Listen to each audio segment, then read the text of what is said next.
作文急症室，今次我哋嚟急救呢一篇文章喎，睇下乜嘢問題先。原來佢係一篇流水賬嘅文章，病歷表話佢係大約200字，描述呢一個海洋公園嘅經歷。我哋一齊嚟睇下佢有咩情況先。今天我和家人去海洋公園玩，我感到很開心。早上我們坐車到達海洋公園。進去之後，我們先去看熊貓。熊貓黑白色，正在吃竹子，很可愛。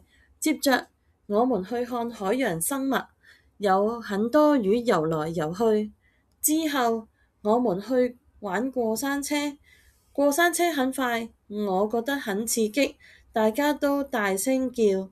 下午，我們覺得累了，就去吃午餐。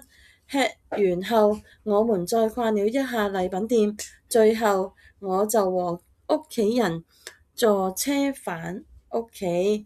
今天真是開心的一天。首先，我哋睇下佢有啲係一啲書面語要寫嘅，但係佢寫咗一啲口頭話，例如係屋企人，我哋寫做家人；屋企我哋可以話回家嚇。咁我哋一齊嚟睇下呢篇文章點樣急救咯。第一，急救室手術建議，我哋一齊睇下要落啲乜嘢令到佢起死回生先。文章提到很開心，我哋要將佢具體化，利用五感法。病症全篇不停講好開心好可愛，唔能夠好具體講出嚟。我哋嘅手術直接將佢嘅開心變為表情動作。睇下紅色紙，修改之後，一踏進樂園，我興奮得像小子一樣，蹦蹦跳跳，心裏比吃了蜜糖還要甜。下一個，幫熊貓加啲動詞。病徵就係寫熊貓吃竹子係唔足夠嘅，我哋一齊動手術睇下點樣做改。描寫熊貓吃東西的神態，修改為紅字嘅地方。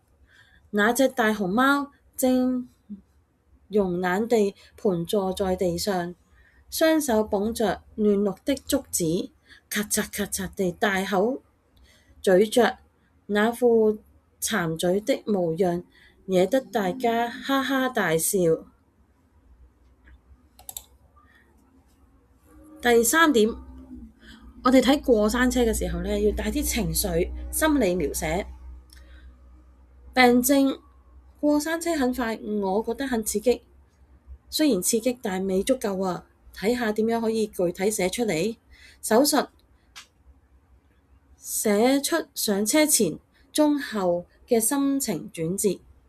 修改後，睇下紅紙，看着過山車衝向雲霄，我的心跳得像敲鼓一樣。